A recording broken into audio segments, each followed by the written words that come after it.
General Hospital spoilers for Tuesday, July 7th tease that in the evolving landscape of Port Charles, where every emotional turn reverberates through the lives of its residents, an unexpected shift is quietly gaining traction, one that could have far-reaching consequences not only for the people directly involved but for the entire Corinthos Davis and Scorpio families. Cody, long regarded as a wild card and a man often caught between chaos and redemption, is now at the heart of a subtle but profound narrative transformation. It all begins when Mac, perhaps inspired by a desire to steer Cody away from further entanglements with Sasha or the emotional wreckage of past betrayals, decides to intervene in a way that surprises even those closest to him. Having watched Cody attempt, and frequently fail, to build a stable life, Mac sees a chance not only to offer direction but to reshape Cody's path entirely. His focus shifts toward Molly, someone who is equally in search of emotional clarity after a series of turbulent revelations surrounding her professional ambitions and the pressures from her family's relentless expectations.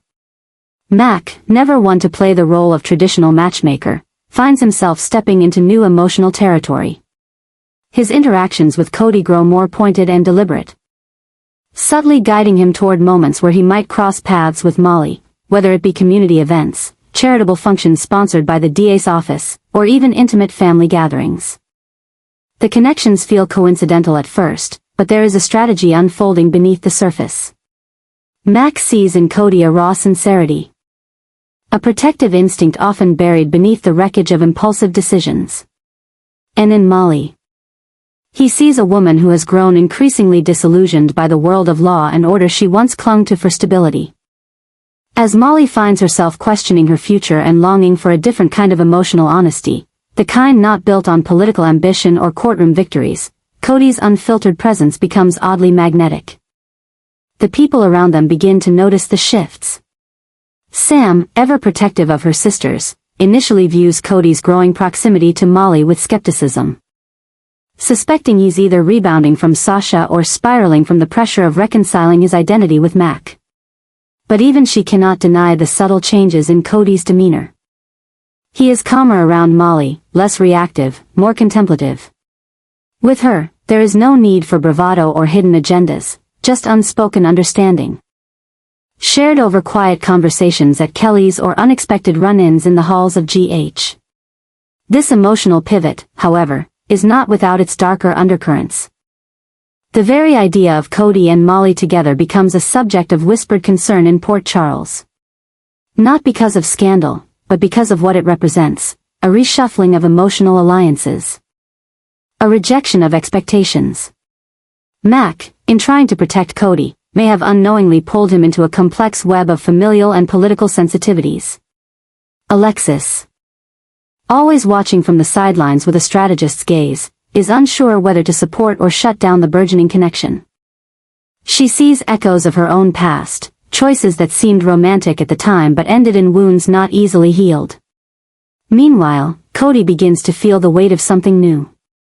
Not guilt, not shame, but the terrifying possibility of belonging.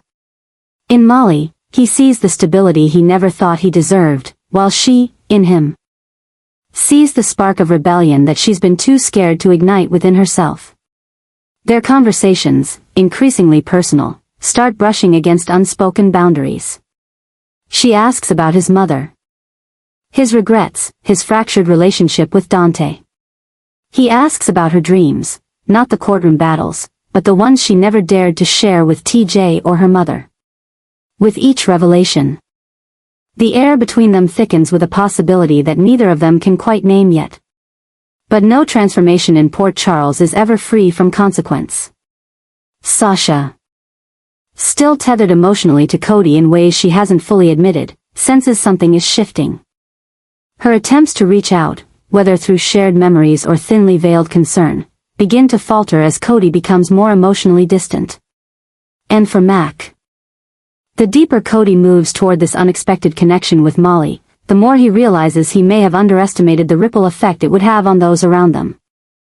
What started as a protective impulse has spiraled into something much more volatile, the reshaping of emotional allegiances, the possibility of redefined family roles.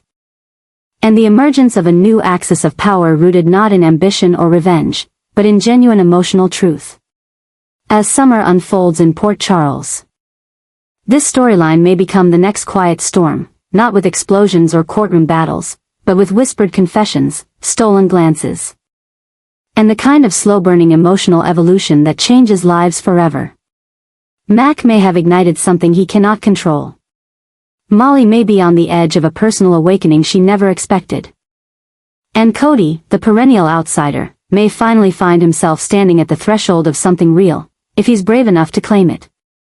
Ava confided in Nina beneath the weight of a truth too heavy to ignore, her voice edged with the kind of controlled fury that only comes from watching danger grow in plain sight.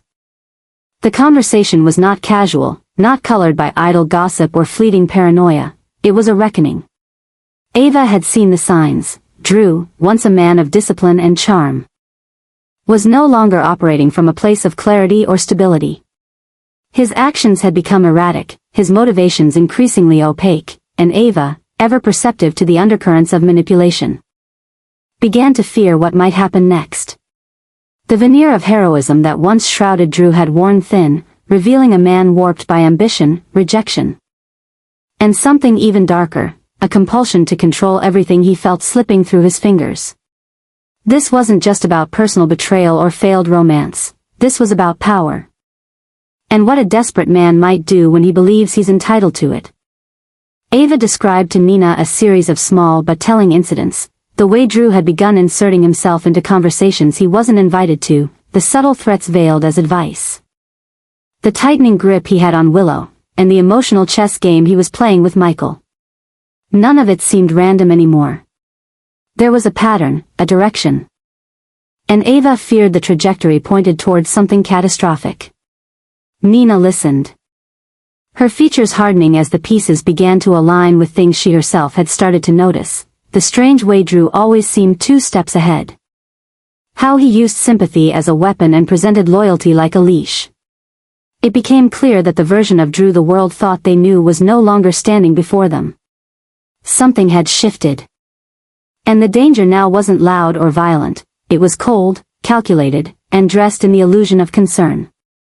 As Ava spoke, the term obsession surfaced again and again, not in the romantic sense, but in the psychological.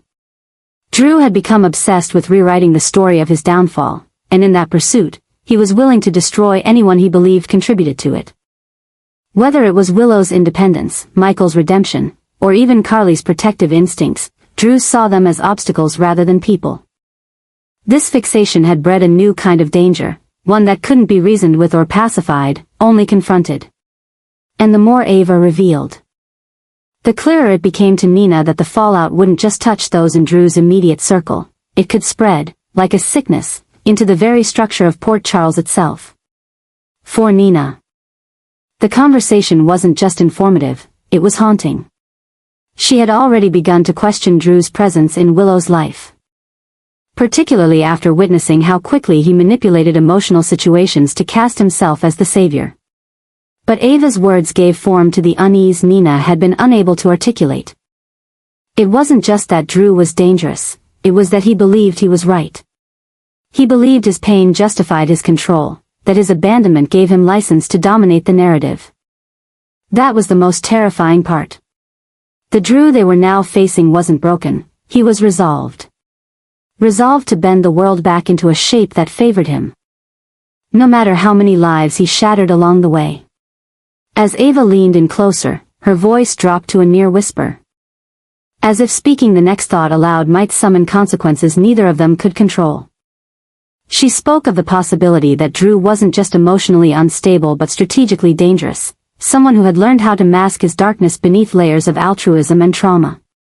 And now, with Willow clinging to hope, and Michael struggling with addiction and shame, Drew had seized the perfect opening to expand his reach, not just over a woman or a family, but over a legacy. What began as a quiet manipulation had become an obsession, and Ava feared they were watching the birth of something far more destructive than anyone was ready to admit. By the end of the conversation, neither Ava nor Nina could pretend the threat was theoretical. They had seen enough, heard enough, to understand that Drew had become a man no longer governed by conscience, but by compulsion. And if someone didn't stop him, the casualties wouldn't just be emotional, they could be legal, financial, and even fatal. Ava left with a sense of dread clinging to her like fog. Nina sat still for a long time after, her mind racing through what she'd just heard. The question was no longer if Drew would cross the line. It was how far he was willing to go, and who would be left standing in his path when he did. Liz and Portia found themselves entangled in a deepening nightmare as the shadow surrounding Christina began to take a darker, more volatile shape. What began as quiet concern has now evolved into a relentless pursuit of the truth. As both women discover fragments of a disturbing pattern that connects not only Christina's erratic behavior but also a more sinister web that stretches into every corner of Port Charles. Their medical backgrounds no longer protect them. In fact, it is precisely their proximity to Christina, emotionally and professionally, that has made them targets of the emerging chaos. The unsettling discoveries made by Liz and Portia in recent weeks, from unexplained bruises to erratic outbursts, led them to fear that Christina might be harboring secrets far more dangerous than anyone imagined. But things truly began to unravel with the mysterious fire at Charlie's pub. The heart of Alexis's hard-earned stability. That blaze wasn't just a random act of destruction, it was a message. And while the city watched with confusion and alarm, Liz and Portia saw the connections others missed. The timing, the location, the silence surrounding Christina's whereabouts during the fire, all of it pointed towards something calculated. Alexis, shaken to her core, began her own quiet investigation, but as she peeled back the layers, she uncovered not just arson, but a trail of manipulation and suppressed rage that could implicate her own daughter. That possibility left her devastated but determined, unwilling to ignore the signs simply because of maternal love. Portia, refusing to let history repeat itself after all she endured with Curtis, grew increasingly obsessed with protecting those she cared about, even if it meant confronting Christina directly. Liz, haunted by past trauma and her own maternal instincts, pushed forward with an urgency that bordered on desperation. The women, driven by truth, joined forces in secrecy, knowing that Christina's connections to Sonny and the Corinthos family would make any misstep dangerous. But as their investigation deepened, they began to see glimpses of a darker influence, someone orchestrating Christina's descent into instability, perhaps even weaponizing her grief, her identity, her vulnerabilities. Whispers around the hospital turned to silence as staff began avoiding eye contact, and case files disappeared overnight. The deeper Liz and Portia probed, the more resistance they faced, from administrators, from former allies, even from the PCPD. Someone wanted them to stop. And the fire at Charlie's? It was only the beginning. A silent war had started. One not waged with guns or fists, but with secrets, power, and fear. As the pressure mounted, Alexis received a cryptic envelope, no return address, no signature, containing photographs of Christina speaking with a hooded figure in the alley behind Charlie's just minutes before the fire. The grainy images left little doubt. Someone had either manipulated Christina or she had become complicit in something far more dangerous than arson. Alexis was paralyzed with dread. She turned to Sam, only to discover that her daughter was already deep into her own covert operation. One that hinted at an underground network using family-owned establishments like Charlie's as silent meeting places for criminal activity tied to Sidwell's associates. Now everything, Christina's volatile behavior, the fire, the medical anomalies, converged into a single, horrifying conclusion: someone was using Christina as a pawn. And if Liz and Portia didn't act quickly, the damage might become irreversible. Their friendship, once forged over hospital rounds and patient charts, now became a battle-tested alliance. One built on sleepless nights, whispered warnings, and relentless pursuit of the truth. With Sonny consumed by political attacks, and Alexis isolated by guilt and legal red tape, Liz and Portia became the last line of defense between Christina and whatever fate was bearing down on her. But as they moved closer to the truth, they also placed themselves in the crosshairs of a force more cunning and vengeful than they'd anticipated. And with new clues suggesting Christina's involvement wasn't coincidental but engineered. The question became chillingly clear. Who is pulling the strings? And what else are they willing to burn down to keep the truth buried? As Port Charles slept, the blaze at Charlie's was only a flicker compared to the inferno about to ignite. Liz and Portia may have caught up, but the cost of knowing may yet prove fatal. Brooke Lynn was on the defensive. And for good reason. As whispers about Rocco's true parentage intensified, Lulu's quiet determination to uncover the truth was beginning to fracture the fragile alliances within Port Charles. While Brooke Lynn had spent months crafting a narrative meant to protect her family, the past had a way of clawing its way back to the surface, and Lulu was now more resolute than ever to expose what had been buried. The conversation had shifted from vague speculation to a dangerous pursuit of answers, and Brooke Lynn could feel the walls closing in. The issue was no longer just about one child or one decision, it was about identity, betrayal, and a history rewritten through half-truths and legal sleight of hand. Lulu, having regained fragments of her past and her strength, sensed that something about Rocco's conception and early years didn't add up. The inconsistencies that once felt like minor glitches in memory now burned like bright red flags. And while Brooke Lynn had hoped that time would erase doubts, it had done the opposite, it had hardened them. Behind Brooke Lynn's brave facade was panic, especially as Lulu began retracing steps through old medical files, surrogacy agreements, and fertility clinic records that hadn't been touched in years. Each file, each whispered question, each glance of suspicion was like a match tossed on dry kindling. The deeper Lulu went, the more the cracks in the official story began to show, and soon, a revelation seemed inevitable. What made it worse was the emotional cost. Rocco, caught in the middle, had started asking questions of his own, questions that no one had prepared him to hear.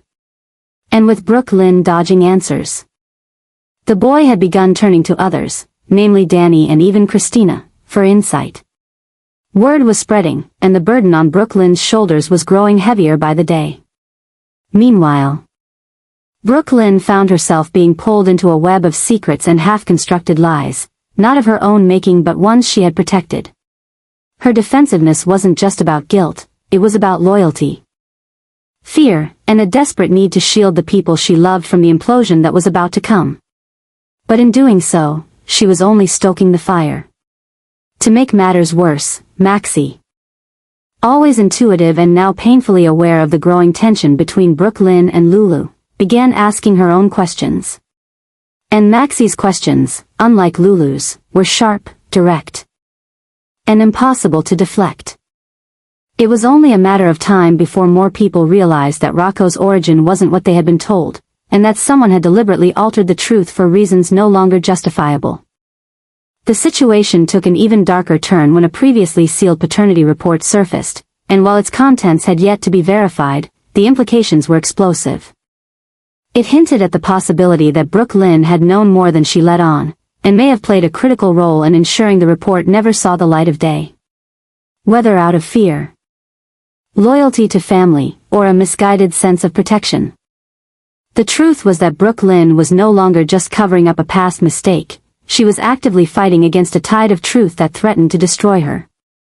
And then came the real shock. Rocco himself discovered a file hidden within the Quartermain archives, one that included a sample marked with the initials, BW. Next to donor records never before mentioned. The realization hit him like a thunderclap, and he ran straight to Lulu, demanding answers. The confrontation between mother and son shattered the illusion that everything could be handled quietly. Now the entire town would soon be involved. Brooke Lynn now stood at a crossroads. Her role as protector giving way to the brutal reality that nothing stays hidden forever. She had always played defense with precision, deflecting rumors, managing narratives, preserving reputations, but this time, the truth was not something she could outmaneuver. The shockwaves were already rippling through Port Charles. Dante, caught between two women he had once loved and the child they both cherished, found himself spiraling into guilt and confusion. Mac and Felicia were stunned, unsure how such a critical truth could have been withheld. Even Sonny began to take notice. Recognizing that the fallout from this would reach into every corner of the community, and possibly reshape the Corinthos family forever. The heat was rising. The questions were sharper. And Brooke Lynn, once the composed strategist, now stood in the center of a firestorm she couldn't extinguish. Whether the truth would liberate or destroy her remained to be seen, but one thing was clear: the story of Rocco was no longer a quiet family matter. It was an unraveling saga that threatened to redefine every bond it touched. Cody continued to execute his carefully layered plan, inching closer to Ava with every calculated step. What had begun as a simple act of manipulation was now spiraling into something far darker, far more dangerous. The air around them crackled with a tension that went unnoticed by many but was undeniably present, especially to those who understood how treacherous proximity to Ava could become. For Cody, this wasn't just about attraction or survival anymore. It was about leverage, secrets, and a high-stakes game of control that had begun slipping through his fingers. As he embedded himself deeper into Ava's orbit, Cody started to unravel under the weight of the deception he was maintaining. Each smile he offered her masked a growing paranoia that someone, perhaps Britt, perhaps even Maxie or Mac, was on the verge of uncovering his true motives. The danger wasn't just external anymore. It was internal, corrosive, and eating away at the edges of his sanity. He knew too much. He had done too much. And now, Cody wasn't just executing a plan, he was living inside a ticking time bomb. What made the situation even more volatile was that Ava, always intuitive, seemed to sense that Cody's sudden interest wasn't purely romantic. She played along, letting herself be charmed. But her instincts told her to keep him close and watch every move. Ava had survived worse: mob wars, betrayals, blackmail, and this wasn't her first brush with someone who wore a mask. But with Cody, something was different. The danger felt personal. The lies felt intimate. And the closer he got, the more she prepared herself for a confrontation she knew was inevitable.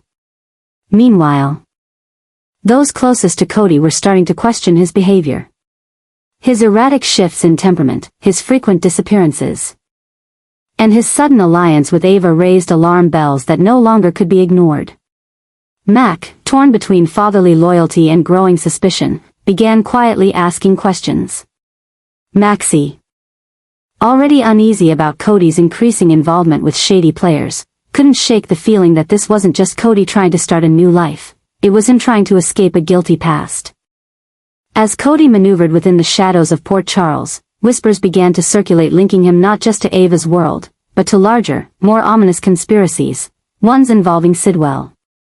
Falsified records, and possibly even the circumstances surrounding Britt's supposed death. Every move he made seemed to deepen his entanglement in events far beyond his control. The town was watching. The pressure was rising. And Cody, once confident in his ability to manipulate and survive, now found himself navigating a labyrinth of suspicion, guilt, and escalating danger. The truth was that Cody wasn't just playing a role anymore, he was becoming the very threat he once feared. And as the lines between ambition and obsession blurred, his path toward Ava became not a romantic pursuit, but a descent into a psychological warzone that could explode at any moment. Port Charles was no stranger to betrayal and madness.